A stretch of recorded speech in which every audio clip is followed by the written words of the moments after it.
Hi everybody, welcome back to my channel. My name is Elisa. If you've never been around here before, I create my own digital sewing patterns and I sell them on Etsy, and all the while I take you along while I make my dream wardrobe. So if this is for you, come subscribe. What are we doing today? This is video number 3 out of 3 videos where I'm destashing my fabric. I have so much beautiful fabric that needs to be made into garments before summer is over. So here we are.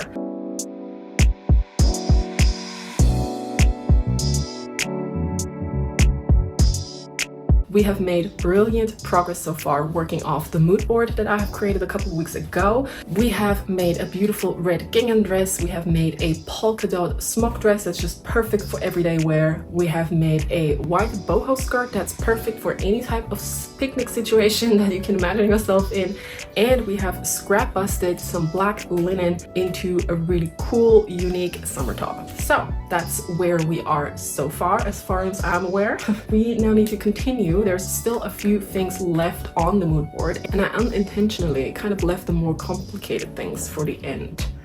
Not sure if that was a good approach. Anyway, so where are we? We still have this beautiful Rixo skirt that we need to do. We have these tomato pants that we want to do. We have the lemon everyday dress that we want to do, and we have this green striped smock sheared dress. Unfortunately, I sat down yesterday and I had a test of shearing on the green stripe, and it does not take to it at all. The fabric unfortunately is too weighty to be sheared up. That means we have to drop that dress off our mood board, but that doesn't mean that I don't have enough to do. We still have 3 more projects to go. Today I'm going to start working on the Rixo dupe. We are going to use this beautiful satin right here that I got from Fabric Godmother. I think it's perfect for the skirt because it has the same pink and orange tones in them, just inverted. So I think it's really going to give the same vibe. In terms of the embroidered haberdashery, I'm not entirely sure yet what I'm going to use. I know I have some white in my stash, but I don't know how much I have. So it depends on really the entire length of the hem as to whether I can use that or not. So let's get going. I'm thinking I'm going to go for a very simple paneled skirt that basically has princess seams, if you so will, and in those princess seams we can then leave a slit and we can add the embroidery all around to get the look that we're going for. That's the plan for today. By the way, if you're wondering what's in my mouth, I have another round of Invisaligns to go through, and I promise you that's the last time because I am done. Mentally, physically, no more. So you will have to put up with this for the next 18 weeks. Sorry about that. But the things we do for beautiful teeth, right? All right, cool. Let's get going. Let's get started with the skirt. So I just had another look onto the skirt. I just had another look at the skirt that's on the mood board, and I had a epiphany, which is that the skirt doesn't have any seams except for the slit seam. So why not utilize the one open end of a fabric panel that would usually be in the center back and put that where the slit would be, so left leg for me. That means I have 0 vertical other seams than the one to close up the skirt, which is going to be the slit seam, and we're going to give it an elastic waistband, which means that I literally just need a skirt panel that is about as wide as the widest part of my hips, so the circumference of my hips plus ease, and that's it. So it's really just a tube. Yeah, makes sense though? I should probably give this an iron. It's so hot, I don't want to iron this. All right, it's ironed. Let's just fold it.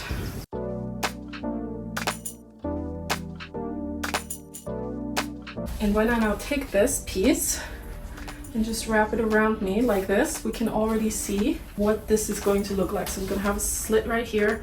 It's gonna be nicely wrapped in embroidery or whatever it's called, haberdashery, and the top here is gonna be elasticated. And that's that. Really easy peasy. So the first thing I will do is to serge the entirety of my rectangle that I have here. So I'm gonna serge all of my raw edges.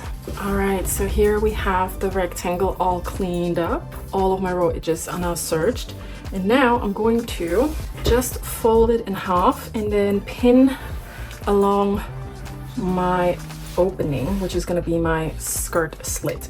Normally something like this would be in the center back, but because we want to make a feature out of it, this is how it goes, baby. So I'm just gonna pin for a little while, then I'm gonna hold it to my body and see where I want the slit to start. Okay, just a little bit more, and then I think I'm comfortable. Perfect. Now I'm going to sew this shut with a small stitch length of 2.5 before we can move on to the waistband. Right, so the slit is done. Looks beautiful. I actually think I could have made it a little higher, but okay. Let's focus on the waistband. So we now need to create a tunnel for our elastic to go in. And I don't know if I have the right elastic. This is probably too high. I would like it to be very small and dainty. Got a 6mm elastic, which is probably gonna be too small. I think I need a 1cm and I don't have one. Well, then we need to go shopping, which is okay because let me check for the haberdashery that I was thinking.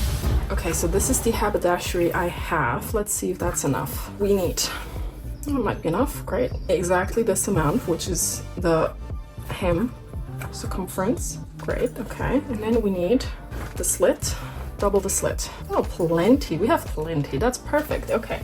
Well then, let us attach the haberdashery first before we make any rash decisions with the waistband. I need to place it right sides touching, like so, with the skirt hem, and then I can fold over the skirt hem like this and it just shows like that. This is an idea. The only thing with the inspo pick is that it has a wavy edge on both sides. This one only has a wavy edge on one side, but we're here to destash, we're not here to buy more. So I'm gonna give myself a little extra in the front here so I can get a nice finish later when I do the vertical seams. And now I'm simply taking this to my machine and stitch it onto the skirt.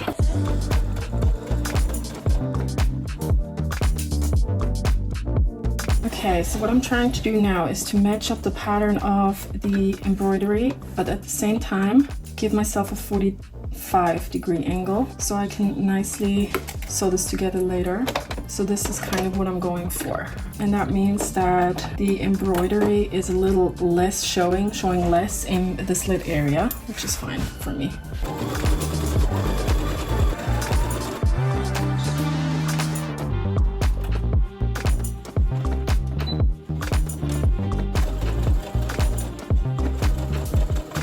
So here we have a nice corner.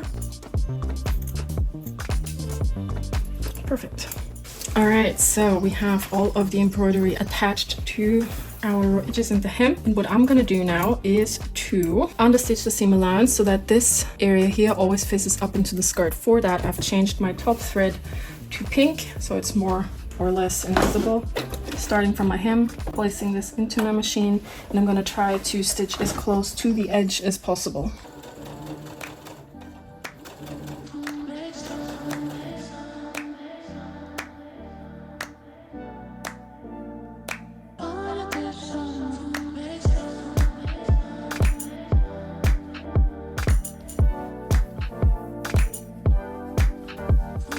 I have turned my skirt inside out and I'm holding it to my body to suss out where I want the skirt slit to be. And I need to put the slit on the opposite side of where I want it to be when I eventually wear the skirt outside out, because it's going to mirror itself to the other side when I turn this around. The reason I do this is so that I suss out where my skirt placement is and I understand where my side seams are. These are important because I now want to place darts in the back of the skirt to give it a little bit more shape before I add my elastic waistband. Now that I know where my side seams are, I can fold this in half again to know where my center back is. And I'm gonna place another pin here. And this gives me some good understanding of symmetry when I now draw some darts onto the skirt with a water erasable pen. So naturally I want the skirt darts to be equidistant from the center back. So I'm gonna put them about 6.5 centimeters from my center back, and I make them 1.5 centimeters wide. And now I need to make them the same length. So I'm gonna make them 13 centimeters and connect the dots. And now I can be sure that I end up with two nice symmetrical darts. All right, darts are in, they look great, and they just make it slightly more conical than it would have been before. And now we can create the waistband, and for that I'm simply folding it over, and I'm gonna go for 1 centimeter because I know I want to buy a 1 centimeter waistband. I'm gonna make it 1.5 for good measure, and I'm just gonna sew around it, create the tunnel, and then insert it with a safety pin, and we're done and dusted. So this is what the skirt looks like finished.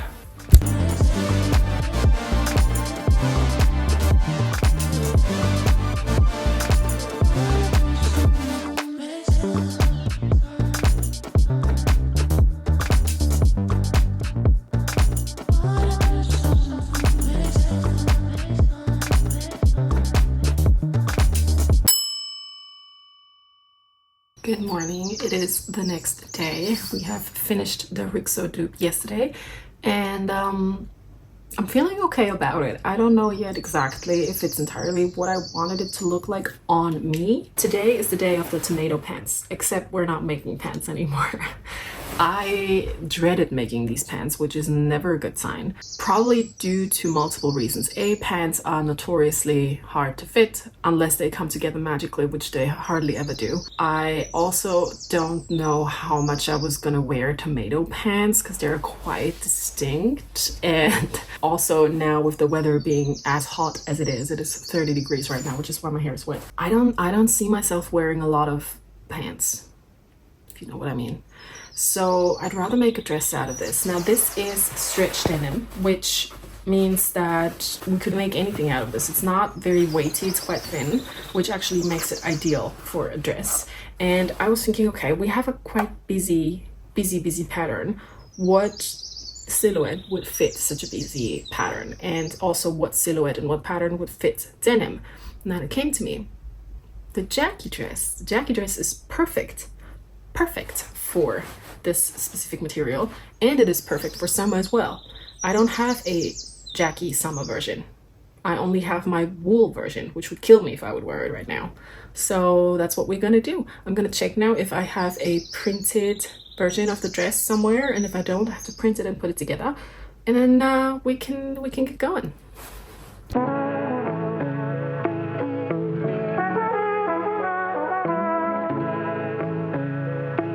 Alright, let's get going. This is super easy to put together. If you've ever made one, it basically has one front that is cut on a fold and two back sides that have an opening for a zipper to go in, and it has darts both in the front and in the back.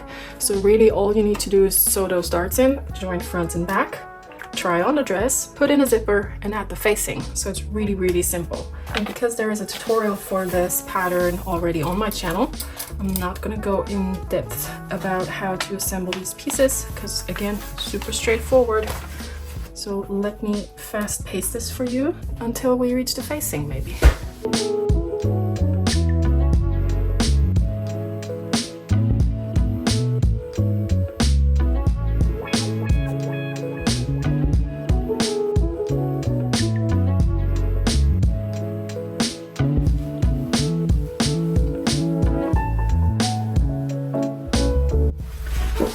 Let's sew together front and back.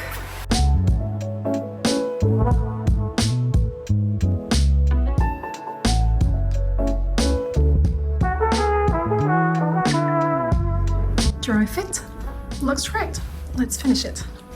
Alright, we have the facing prepared. I also decided to face my hem this time, which is a bit unusual, but you know, the things we do. So I'm just going to plop that onto my dress now, and then I'll face my hem, and then we're done. And this is what the finished product looks like.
Right, so bees definitely think that this is real, which is crazy. The tomatoes look real.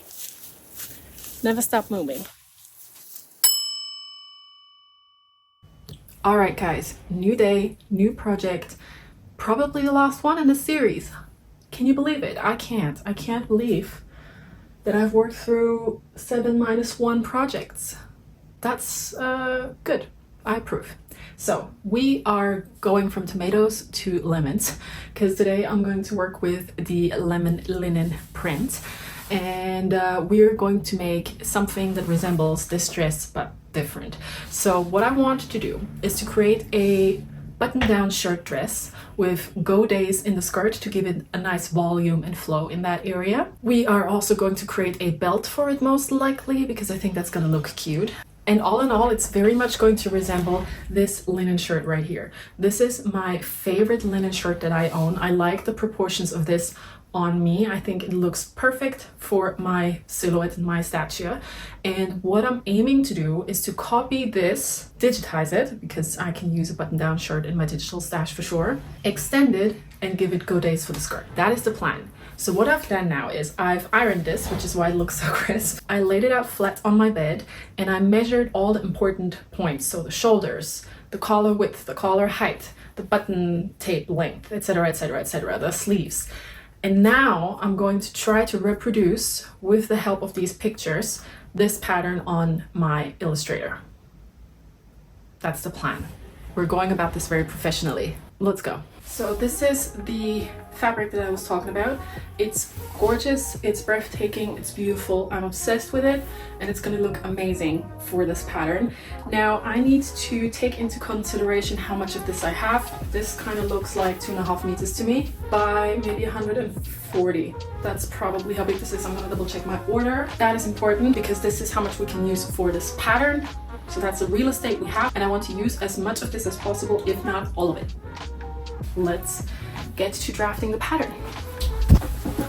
All right. My neighbors have a toddler right now and it cries all the time. And they're always outside because it's hot. I understand they're outside, but it cries all the time. I cannot close my window, it's too hot, so we will have to deal with this.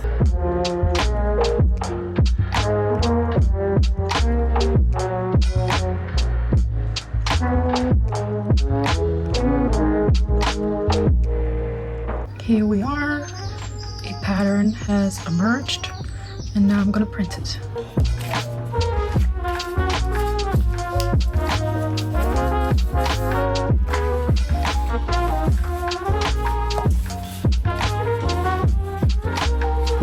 All right, so this might easily be the most accurate copy of an existing garment that I own that I've ever made.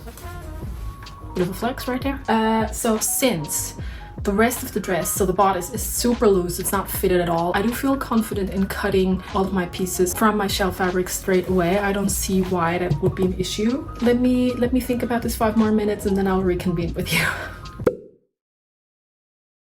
Okay, so we have the saddle piece, as mentioned, which looks like this. And then we have the remaining back piece, which looks like this. And it has the godet sections cut out, so it looks a little funny, like it's walking. So when I open this now, we need to join the two together. I'm going to put this right sides touching now, and I'm going to pin, sew, and serge it together.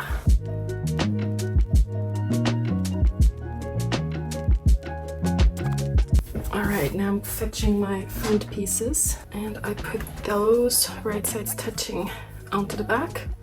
I then pin, sew, and probably serge all of my row seams.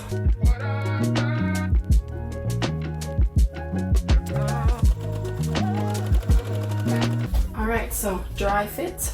Looks good. It's actually really quite long, it reaches my knee. And I think once everything is put together, it's gonna look quite huge. I know it doesn't look like much right now, but trust me, trust the process. What we need to do next is to insert the godets. And I want to show you what I mean when I say that. So this is one finished godet right here. This is cut on the bias versus the main dress being cut on the grain line.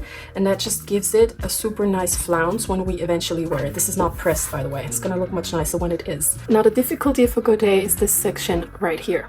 How do we do that? It looks like this on the inside. And what you can see here is that the seam allowance on the top here roams freely, and that is because the seams that attach both sides of the godet do not overlap, they only kiss up here. And that makes for a relatively smooth flat finish on the top. Eventually, I am going to serge these seams, and then I'm gonna iron one-sided interfacing, a patch of it on this section right here, to really keep this in place, because obviously here we have the most minimal amount of seam allowance possible, and we don't want to have a hole here eventually at some point that shows on the outside. Gluing that down basically with one-sided interfacing is gonna keep it nice and clean. So let me show you how I inserted this doing the other front godet. So this is the godet allotment on the front side, which is going to hold this godet. You can see that this is basically a triangle. It's also cut on the bias to give it a really nice flounce. So what we need to do is we need to place this right sides touching, and we start with one leg of the godet, which is this one. Because I want to make the most use of what I have, I'm going to align the end of my godet with the hem of my dress. And then you will see that there is quite a lot more of godet than there is allotment, and that is just because I haven't cut it yet completely open, because I wanted to see how much the bias stretches and cut it right here on my table. So what I'm gonna do now with my left hand, which is hard, what I'm gonna do now is to cut it more, but only until about 1 centimeter before the end of my godet. So this is how far the allotment goes, and this is what I have left to play with. I'm now gonna pin this down.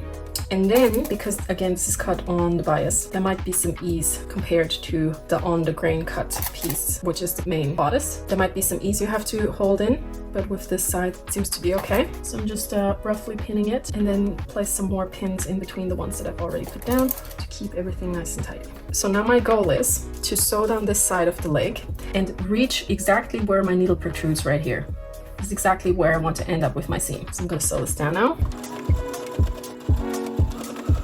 Okay, so now that this is sewn, attached like this, I'm going to turn this around and check where I am. This looks good. Now what I can do is to grab the other side of my leg, fold it like this, and pin down this side. You can really see that it hinges on the seam that I've just placed right here. So it's quite delicate.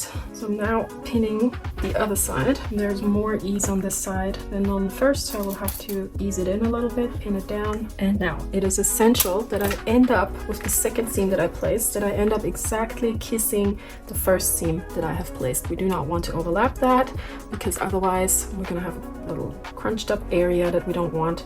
So I'm gonna try and place this very carefully. Okay, the godet is in. It looks like this from the right side. So again, this area here is roaming freely. And on the other side, it looks like this. Pretty good. And once we press it and we place the one-sided interfacing in this section, it's gonna look even better. And now I only have to insert 4 more of those godets.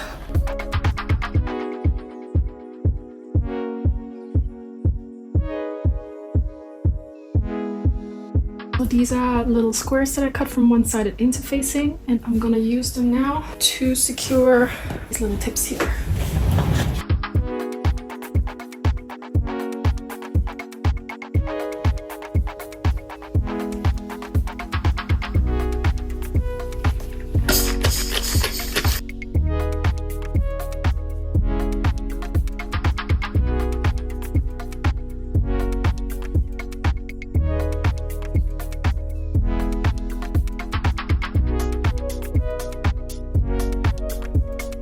Alright, so the main bodice of the dress is put together.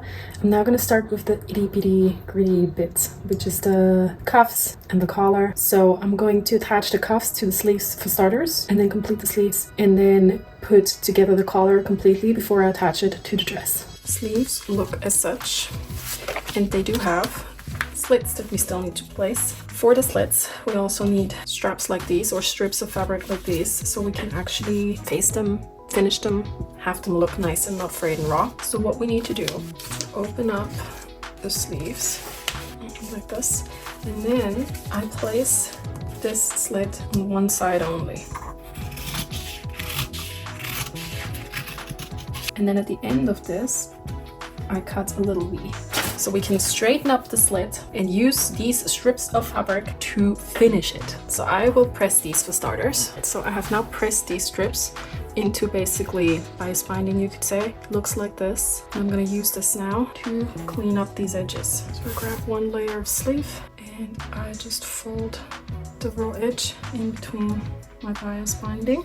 It's not actually bias binding because it's not cut on the bias, but I hide away the raw edges like so. And now I top stitch this closed.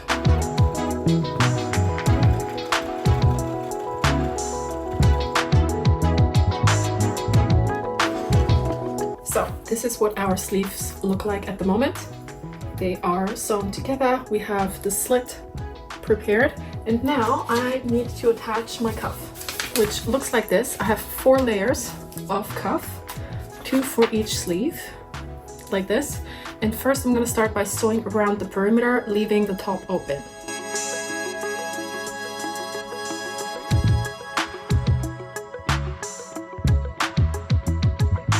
Alright, so the cuffs are prepared. They look like this now, and you can see here that I've already pressed the top edge in by 1 centimeter.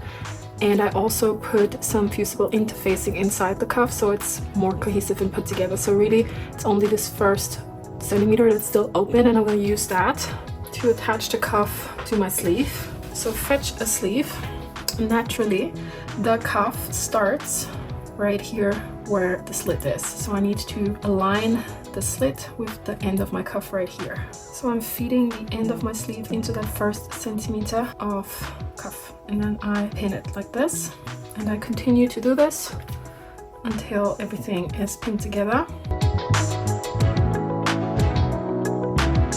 It is time to insert the sleeves. As per usual, I start with placing the sleeve inseam onto the side seam of my bodice. However, I'm going to inset it towards the front by about 1 centimeter. This is because we move our arms forwards rather than backwards, and that just helps the sleeve fall a little bit more naturally on our bodies. And then I start pinning around the armhole, hoping that everything is a good fit. The rule is that if at first you've pinned it in and then there is some ease here, just pin back and forth a couple of times. You will find that you can just ease in the sleeve and have this extra that you don't need to disappear, especially when you move into areas of the sleeve that are not on the grain. So up here on the shoulder, because it's quite straight, we are on the grain line, but down here this is more giving. So this ease, I can make this appear in the lower section of the armhole.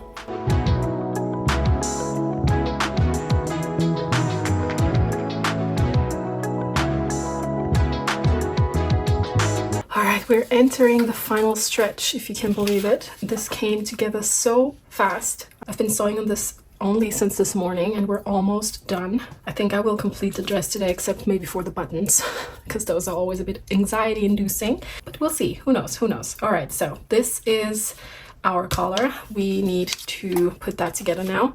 And there's a little trick I want to show you for the collar. We have 2 layers that we need to overturn with each other. But what I like to do is to grab one of the layers and cut it back ever so slightly by maybe 1/4 centimeter. We are doing that on the long edge, which is the one that you will be able to see when the collar is being worn, and this diagonal edge right here. This is really just 1/4 centimeter, so 2.5 mil-ish. Now, this is now the under collar and this is the over collar. And for me to be able to tell the two apart, I'm just placing a needle here, or actually even better, I'm grabbing a removable fabric pen, just making an X onto what is the under collar so I can tell it apart. What we need to put the two together is create some midpoint notches to align them. Now, over collar, under collar need to find together right sides facing. And now because the under collar is slightly smaller, now what we will do is to pin the two together with the raw edges flush, right? They have to be completely flush for this to work. And because the under collar is now smaller, it's going to pull the over collar under when we turn everything around. And that then results in clean edges where the under collar is not showing on the outside. I'm now going to sew this. I'm now going to just cut back my tips here so we can nicely overturn this like this. Now I take this to my iron and press it really nice and flat. So here we have the sewn collar. I've done the same thing as I've done with the cuffs, which is that I have placed some fusible interfacing into the collar just to make it a little bit more cohesive. Now we need to attach the collar stand, which looks like this. So we have 2 layers of this. What I do is I place this right sides touching with the curve upwards, basically. So if this is the top of the collar, the curve needs to face upwards as well. And I'm aligning this with my center notch, and I'm also aligning the other side, again, right sides touching. So basically I'm sandwiching the collar between the 2 collar stand layers. Now I've pinned along this raw edge, and now I sew around the curve, along the raw edge, and down the other side of the curve. So as per usual, the rule is when we have a curve, we need to snip the seam allowance, making sure we don't actually cut our seams. So very carefully, I'm just cutting around the curve, and then I just plop this right sides out. Here we have the completed collar.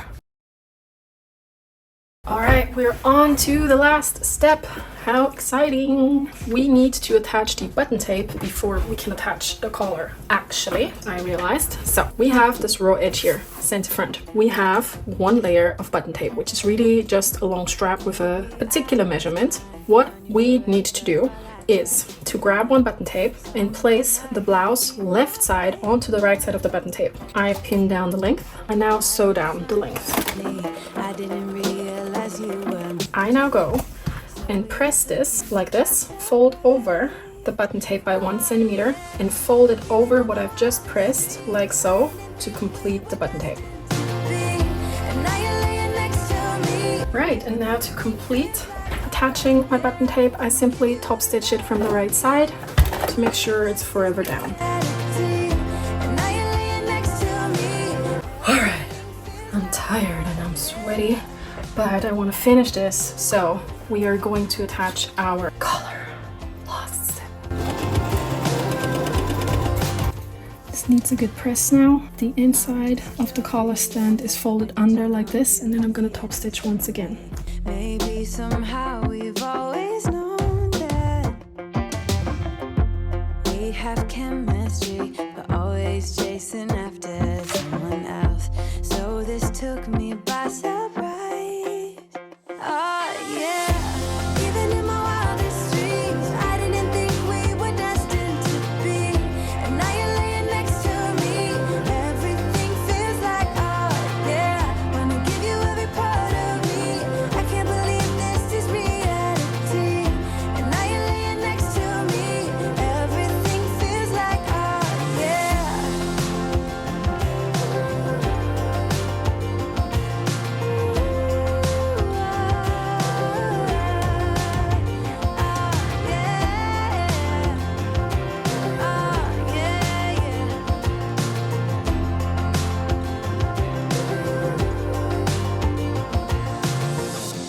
Even in my wildest dreams,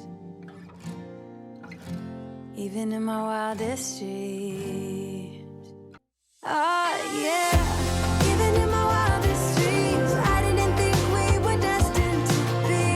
And now you're laying next to me. Everything feels like, oh yeah, wanna give you every part of me. I can't believe this is reality. And now you're laying next to me. Everything feels like, oh yeah.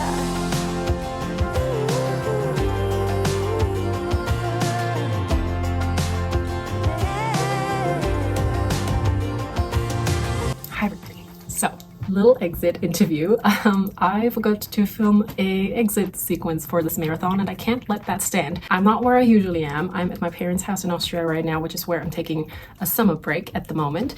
And I just wanted to record a few words for you. I'm totally in the summer mood. I'm not really wearing proper makeup. I'm just wearing a beach cover up.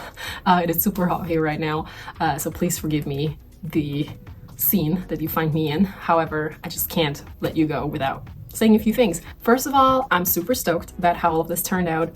This is obviously the end of video 3 out of 3 of this marathon, and we've made 7 projects, and I think each and every one of those projects really turned out rather nice. I'm quite chuffed with myself at how focused I stayed on the vision that I set out with in the beginning when I did my mood board. I think almost all of those makes are really close to the inspo pick that I chose, which is kind of cool. I'm also chuffed that I got like not really rid, but I converted the fabric in my stash to an actual wearable garment in my wardrobe, which is always an amazing feeling. So I'm really happy about that too. I'd be super interested to know which of those makes is your favorite. Maybe we can do a little ranking. You can rank it like 1 to 7, which one's your favorite and which one you kind of hate or is your least favorite. I'm just like interested in your tastes and if you think I nailed it or I didn't, you know, you can be honest. I'm not gonna be sad. It's okay. There is one other thing that I also want to address, which is that I have just cracked the 20,000 subscriber milestone here on YouTube. Yay! Which I'm so thankful for. Thank you to everybody who doesn't just watch my videos, but also subscribes. That is a really big help for me, especially because new people will find me because of you, because you like my videos and because you subscribe. So other people are more likely to find me as well. Funnily enough, the last time I cracked a round number, which was the 10K number in around Christmas, I was here in this room as well, and I actually did a little giveaway back then, which I wanted to do something like this for this milestone as well, but I did not think I would crack it while I was here. So since I'm not at home, I don't really know what to do. I don't just want to do another giveaway. That would be a little bit boring. So I promise you next time when we reach the 30K, which might not be that far away since it seems like the time between those round milestones gets shorter and shorter. So I hope you stick with me. I still hope you enjoy my videos, and thank you so much for still being around, or if you're new, for coming to join me. And that's all. Thank you very much. I see you very soon. I still got a whole week left of my summer break here, so it might be a little while before we see each other again, but I'm really looking forward to it. Bye bye.